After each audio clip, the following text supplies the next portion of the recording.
Good morning friends welcome back to my channel. তোমরা নিশ্চয়ই ভালো আছো, আমরাও ভালো আছি। তো আজকে সকালটা স্টার্ট করেছিলাম, মানে স্টার্ট করেছি অনেকক্ষণ আগেই, এটা তোমাদের সাথে শেয়ার করছি। এখন চা বানানো হচ্ছে আর তার সাথে মা বানিয়েছিল পিঠে।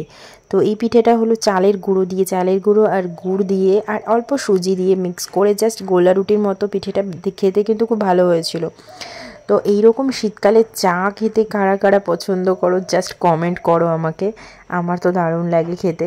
তো মা আর আমি দুজনে মিলে গল্প করতে করতে টি টাইমটা এনজয় করছিলাম আর তার সাথেই পিঠেটা। তো যাই হোক করে একটুখানি বসে নিয়ে আমি এখানে আমার গানের রেয়াজটা করছিলাম। আর আমি কিন্তু গান শিখি, তোমরা হয়তো অনেকেই জানো না। যাই হোক গানটা পরে তোমাদের কখনো শোনাবো। গুড মর্নিং ফ্রেন্ডস, সকালে একটুখানি ভিডিও ক্লিক করেছিলাম, মা রান্নাঘরে পিঠে বানাচ্ছিল। তো মা এসছে ওই এক সপ্তাহ মতো হবে। তো এখন মা সবজি টবজি কাটছে আর আমি যাব বাজারে। সকাল থেকে অনেকটাই ব্যস্ত ছিলাম, এখন একটুখানি গানের রেয়াজ করলাম, করে নিয়ে এখনই আবার বেরোবো। বেরিয়ে বাজার করে আনতে আনতে আবার দিকে আনার সময় হয়ে যাবে। তো ওই যে মা আজকে কাটিং কুটিং করছে। মা আজকে কি একটু বলে দাও সবাইকে। আজকে আমার মেয়ের হ্যাপি বার্থডে। তোমার মেয়েটা কে জোরে বলো। আমার মেয়ের আজকে happy birthday. It's me, my birthday, Rita Paul, my birthday. আমি বলে দিলাম, আর কে বলবে। আজকে মিক্স ফ্রাইড রাইস হবে, হ্যাঁ, আর চিকেন চাপ হবে, চাটনি হবে, আর ললিপপ হবে। ওই ললিপপটা মা বানাবে নাকি ওটা আউটসোর্স করা হবে? তো এই হচ্ছে ব্যাপার। মা রয়েছে বলে একটু স্পেশাল কিছু বানানোর চেষ্টা করা হচ্ছে। পায়েসটাও বানাবে বলছে। কেক আমি বারণ করেছি আনতে, কারণ এত ক্রিম থাকে এখানের কেক আমার একদম পছন্দ হয় না। তো তার থেকে না খাওয়াই ভালো। হ্যাঁ, ওই জন্য কেকটা আমি আনাতে চাইছি না, অত ক্রিম ট্রিম কেক খাই না। সে কারণে মাকে বললাম কেক বানিয়ে দাও। তো মা বললো এখন আর বানানোর সময় হবে না, আজকে অন্য দিন বানিয়ে দেবে। আর ঠিক আছে, চলবে। আজকে এমনি অনেক কিছু হচ্ছে। আর ঠান্ডাটা মোটামুটি আজকে মনে হচ্ছে ভালো মতো পড়বে, কারণ রোদটা উঠেছে, একদম কড়া রোদ উঠেছে। কড়া মানে যেরকম একদম ব্রাইট আর কি রোদটা। আজকে বোঝা যাচ্ছে সারাদিনই রোদ থাকবে আর রাতেও বেশ ঠান্ডা পড়বে। চলো বাপি। আর এই যে স্যুটটা পরেছি, এটা শীতকালের, উত্তরাখণ্ড থেকে আনা। থেকে চলে এসছে আর রিদ্ধির একটা গিফটও চলে এসছে, দেখো তোমরা, দেখে দাও। নেক রেস্ট, এটা মানে ওই যে গাড়িতে যে ঘুমিয়ে পড়ে না, তো সের জন্য এটা কেনা হয়েছে, যাতে করে ওর গলাটা বারবার করে ঝুলে যায়। ওই জন্য ওর বাবা এটা অর্ডার করে দিয়েছে। কি সুন্দর না বাবা? এরপর চলে এসেছিলাম বেডশিটটা চেঞ্জ করবো। রিদ্ধিকে তো এনে ওকে একটু খেলাধুলা করছিল, আর বেডশিটটা অনেকদিন ধরে চেঞ্জ করার ছিল। তো ভাবলাম এই নিউ বেডশিটটাই পাতা যাক, যেহেতু আজকে বার্থডের দিন আমার। তো নতুন নতুন কিছু একটা পাতলে বেশ ভালোই লাগে, তাই না?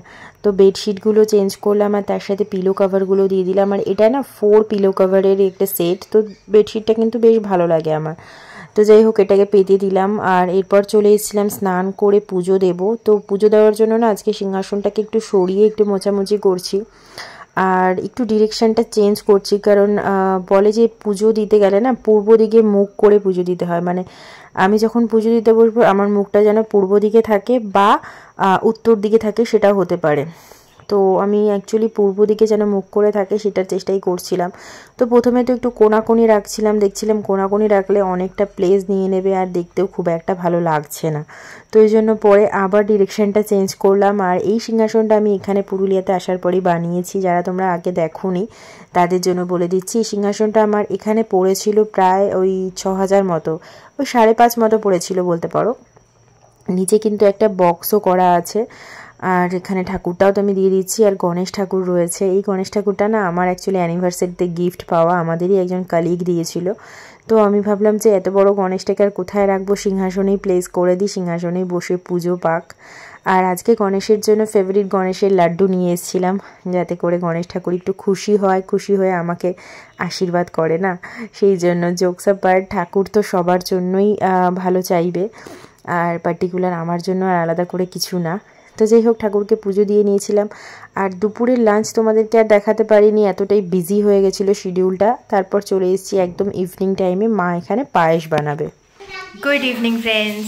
তো দেখো ওই যে কুর্তি পরে নিয়েছি, এটা একটা নতুন কুর্তি ছিল, তো এটাই পরে নিলাম, ভালোই লাগছে হোয়াইটের উপরে।